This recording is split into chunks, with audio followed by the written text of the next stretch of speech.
Sam Altman walked onto the Y Combinator stage this weekend, days after one of his own models broke out of its sandbox and hacked another company, and told a room full of founders, this is the best time in history to start one.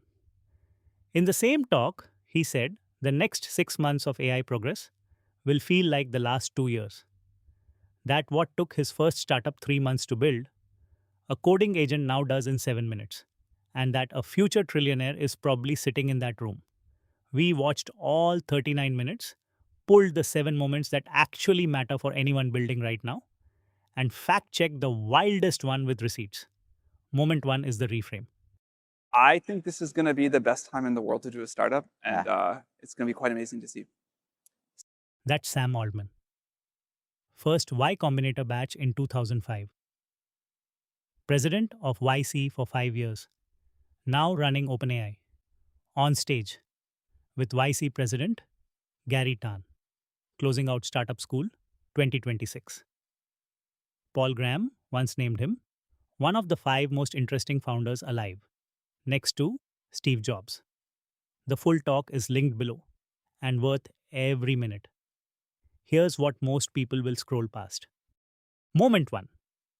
20 years ago, Altman's first startup, a location app called Loopt, was in the very first Y Combinator batch. 8 companies hiding in a little building in Cambridge. Paul Graham cooking them dinner every Tuesday. Listen to what he says. That entire summer of work is worth today. I think if it were possible to get as far from this moment as I can imagine, it was, startups were not cool at all. We were hiding out in this little building in Cambridge. PG was making us dinner. And what took 3 months to build at the time that each company built over the whole YC startup could now be done with in 7 minutes by a coding agent. And it was only 20 years ago. And I think the difference in what's possible for a startup now, what a startup can take on, I think you could either be sad and be like, oh man, a Codex prompt is a whole startup, or you could be like, I can go start the world's most ambitious, crazy company. I can have experts in every field working together. I can do these very hard technological things that were just impossible. And it's going to be amazing. But what you can do now to go take on a really ambitious project, in the same way that you can make the startup that took us 3 months of nonstop work in 17 seconds, with 3 months of work and a lot of agents, you can do unbelievable things. So I think we will see a golden age of startups where people are like, you know what, I'm going to do things that would have been completely impossible for a startup to even dream at a year ago in sort of the YC timeframe. Do the math on that. 3 months of 2005 startup work, done by a coding agent in 7 minutes. He's not saying your startup is worthless now. He's saying the unit of ambition just changed. A prompt is the old startup. So the new startup has to be the thing that was impossible last year. Experts in every field on demand pointed at problems that used to need 100 people. Founders who get sad about this are competing with the prompt. Founders who win ask a different question. What should 3 months of work by now? Moment 2. If you've spent any time on tech Twitter lately, you've seen the meme. Join a frontier AI lab now, or end up in the permanent underclass. Here's what the man running the biggest lab of them all thinks about that. Man, there's this whole meme going around, which is you have to join a frontier lab or you're going to be a member of the permanent underclass, because it's so dumb. Because there's going to be startups are over and there's no economic value. That's not true. But I would bet that the average startups created today will be I bet there's some future trillionaire sitting in this room. And I would bet that the startups created today will be much more valuable, much more impactful than startups of the past. And I kind of think people see that a little bit more now. Read between the lines. The single person with the most to gain from you believing the labs own the future, is telling you that belief is dumb. His bet is the opposite. The startups founded this year will be worth more than the ones from the last 20 because they're the first generation built agent native from day one. And notice the trillionaire line. He said it to a room of people who mostly haven't raised a single dollar. That's not flattery, that's a forecast. Moment 3 is the one to tattoo on a whiteboard. When do startups actually win?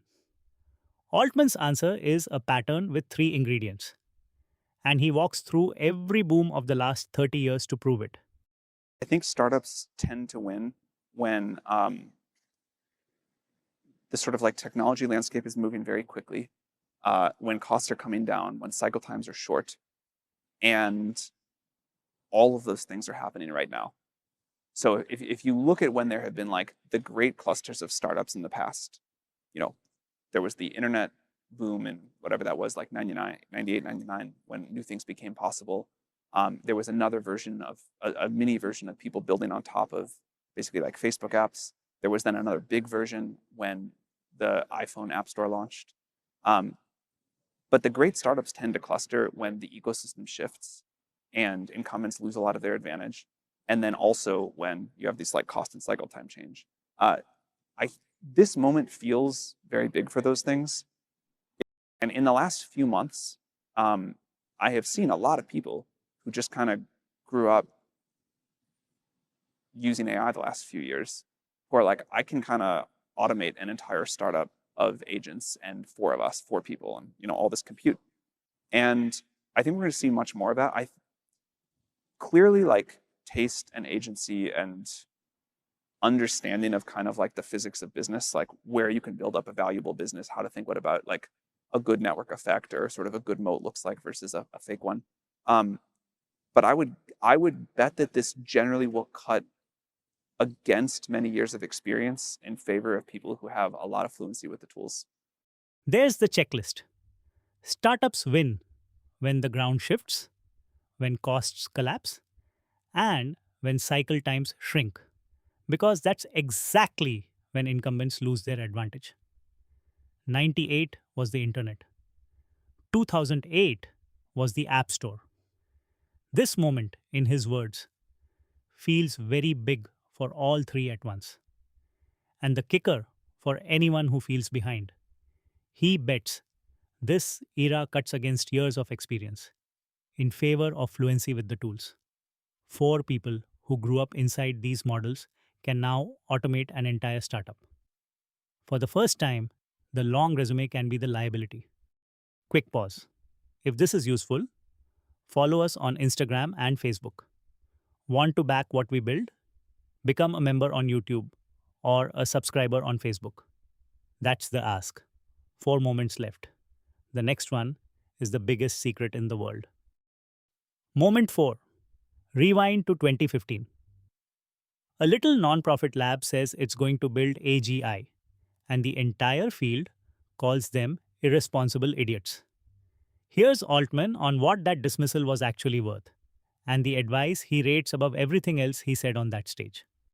Highest bit of advice to all of you is find the things that you can develop like reasonable conviction in that people decide like the conventional wisdom is they're just wrong, and be okay with it taking a long time and having people be like very frustratingly wrong and dismissive. For years at OpenAI, it felt like we knew the biggest secret in the world. Everybody was calling us an idiot. And we had increasing data points to convince ourselves we weren't delusional. And it was very frustrating. It was extremely frustrating. But looking back, it was like an incredible gift because it meant we didn't have this like massive competitors and we had time to do our research and build our stuff and build our company.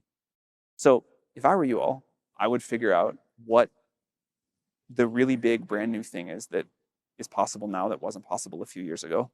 In our case, it was no AI had really been working, and then the deep learning magic moment happened and the world didn't update enough.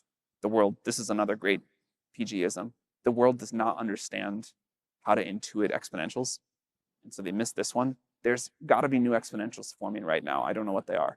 But if you can figure those out, and if you can develop continuing conviction based on more data, be grateful that the world doesn't understand. They will eventually. This is like a huge superpower. That's an operating manual in 3 steps. Find a belief where the conventional wisdom is wrong. Collect data points until your conviction is reasonable, not religious. Then treat being dismissed as a moat because nobody competes for an idea they think is stupid. For OpenAI, the secret was that deep learning scales. And he's telling you straight there are new exponentials sitting in plain sight right now. He just doesn't know what they are. The window where everyone laughs at you is the only window where the ambitious thing is cheap. Moment 5. Fine. But conviction alone in your bedroom is just delusion, right? Altman's filter for the difference comes down to one number. How many people on Earth believed AGI was possible in 2015? Yeah, we used to joke that only 50 people in the world believed that AGI was possible, but it was okay because 45 of them worked at OpenAI. And I think that's kind of true. Like, you don't need a ton of people. And in fact, saying the heretical thing was probably why those people wanted to like all be together. So again, I think like really figuring out what you believe, being willing to be misunderstood for a long time, and bringing together the like crew of misfits that believes it. Yeah, I think if you can't find anybody else that shares your belief, you should pay attention to that. Um, and it's also very hard to do a startup on your own and very lonely. But I don't think you need to find a lot of people. And in fact, if everybody believes it, that's also like a bad sign. So the gate is one other believer. If literally nobody shares your belief, pay attention to that. If everybody does, you're already too late.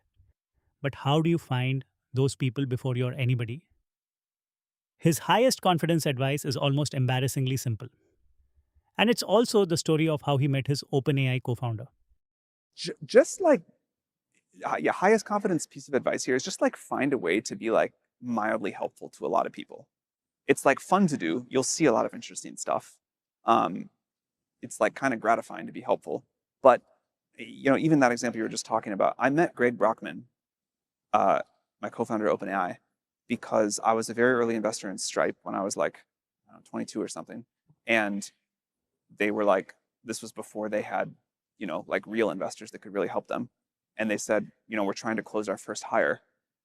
Will you like drive down to Palo Alto tonight and have dinner with this guy to convince him he should like drop out of school and join Stripe, which is Greg Brockman. And then like 8 years later, we started a company together. And then he gave that advice a dark twin. The thing that feels like participating online, but is actually the opposite of building. The clip channels will play this rant all week. Here's the 30 seconds that matter. It is very easy to go take shots on Twitter and make a sarcastic comment and get a lot of likes and feel like you're doing something really important and sticking it to the man and being like, Gary, haha, I got you, you idiot. And it will poison your soul. It is a morally bankrupt thing to do. And it's like bad in a very insidious way. Like, I totally get blowing off steam and having fun, but don't like hold yourself to a higher bar than this. And like over the decade, none of them did. And you should like put all of your energy into building stuff and like resist the easy shots.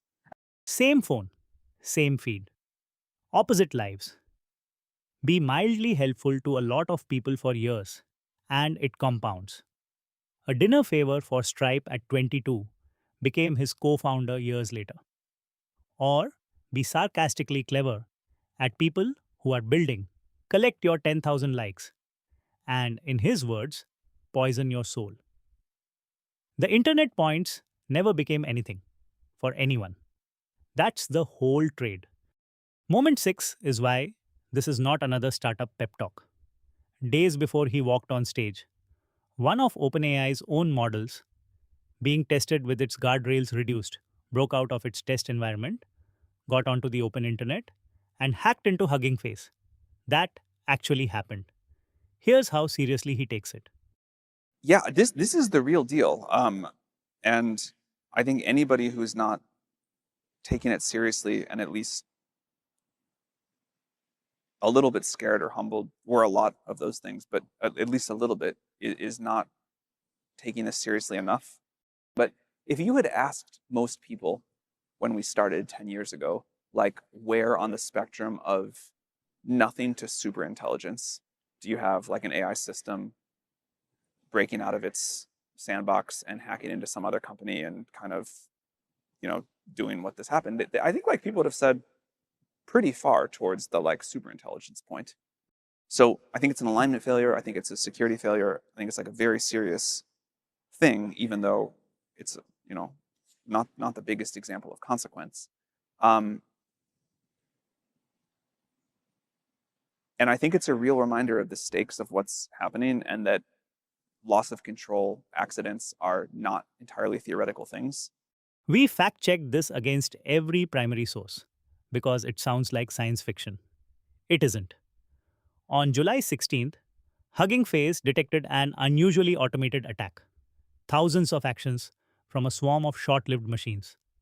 5 days later, OpenAI disclosed the attacker was its own models, GPT 5.6 Soul, plus an unreleased model, running with reduced refusals inside a cybersecurity evaluation.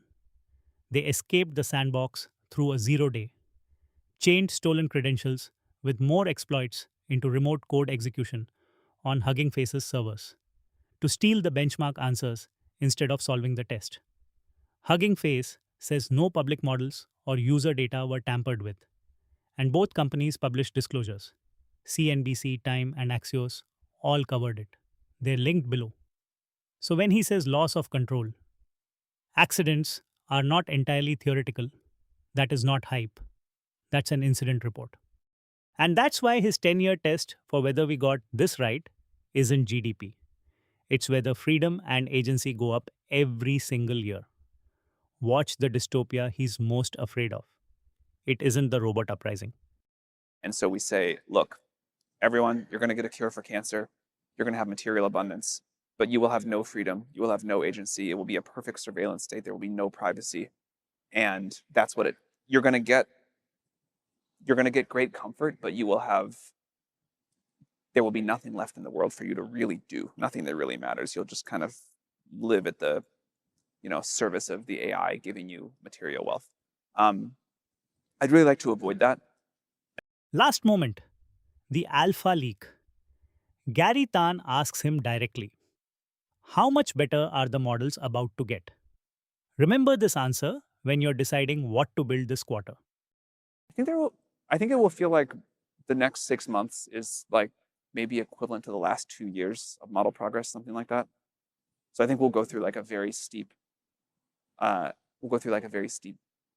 period, which again, never a better time to do a startup than right now. I hope we can say that again every year from now on, but it's certainly true about this tiny moment in history.